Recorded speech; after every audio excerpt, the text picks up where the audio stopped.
اللهم صل على محمد وآل محمد. صباح الخير بنات. صباح السعادة، صباح الأنوار على وجوهكم الحلوة الطيبة النيرة. اليوم طبعا عندنا فقرة جديدة مثل ما عودتكم. عندنا فقرة طبعا توقعات الأسماء، أو أيضا يكون تحليل كل اسم. فلن ناخذ مجموعة من الأسماء اللي حتكون متميزة، وطبعا أخذنا بعض الأسماء ونشرناها، فاليوم رح نكمل وياكم بقية الأسماء. رح ناخذ اسم زهراء. اسم زهراء وهو من الأسماء الطبيعة، يدل على المحبة، تدل على الأناقة، تدل على الجمال.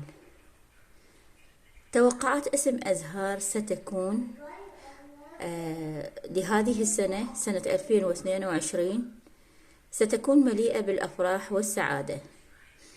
تنتظرين أخبار سارة إن شاء الله ستصلك عن قريب.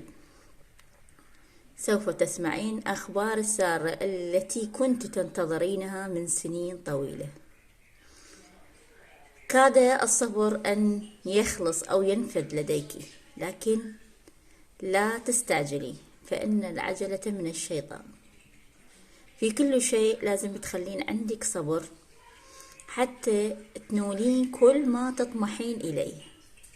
هناك بعض التغييرات التي تطرأ على حياتك ستكون في حلول السنة الجديدة سنة 23، لكن في سنة 22 ستكون تغيرات بسيطة في حياتك. بعض المشاكل ستحل لديك، وطبعا أكو بعض الأمور المتعلقة ستنتهي، وهناك شخص ما ينتظرك أو ينتظر رسالة منك. حاولي التفكير، حاولي أن تجدي حلولا مناسبة لجميع مشاكلك. طبعا حولك أناس طيبون، ونفس الوقت أناس غير طيبون، والملزوم عليك أن تعرفي من صاحب القلب الطيب ومن صاحب القلب الغير طيب، كي تحذري من الوقوع في مشاكل أنت في غنى عنها. وجود حبيب مبتعد، أي منفصلة عن حبيب أو عن زوج. لبعض منهم رجوع، إن كنت مطلقة أو إن كنت مفترقة مع شخص عزيز، صديق أو حبيب. انتظري الشهر 11 عندك، رح يكون هناك تغيرات، تحسن في العلاقة العاطفية، وعندك أيضا تحسن في العلاقة المادية للبعض، والبعض منتظرين عمل. سوف إن شاء الله يكون لهم أعمال تناسبهم.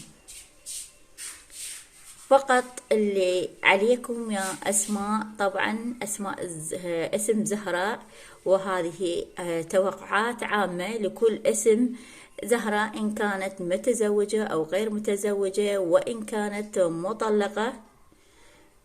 طبعا توقعات ينطبق عليها. البعض منكم على وشك الزواج، والبعض منكم على انفصال، والبعض منكم حياته مهددة بالانفصال.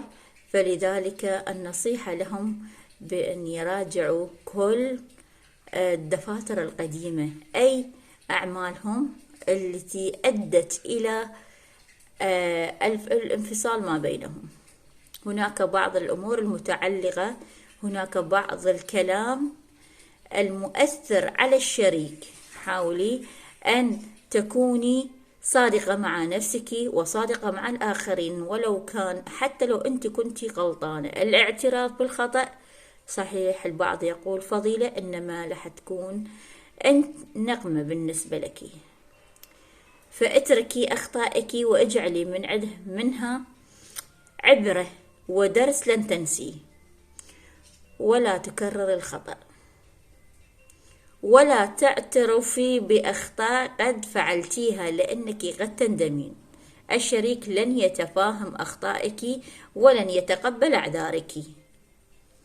وإن شاء الله في الختام نقول لك إن شاء الله ستتحسن لديك الأمور العاطفية والمادية خلال أشهر وجيزة، وعليك بالصبر، وعليك بحل أي أمر متعلق لديك مع الشريك لكي لا تؤدي إلى الانفصال وإلى قطع العلاقة. تمنياتي لكم بالتوفيق. وكان الاسم لاسم عام طبعا، ليس لشخص معين، اسم زهراء، وزهراء معنى تدل على جمال الطبيعة والأزهار الخلابة والعطر الفواح.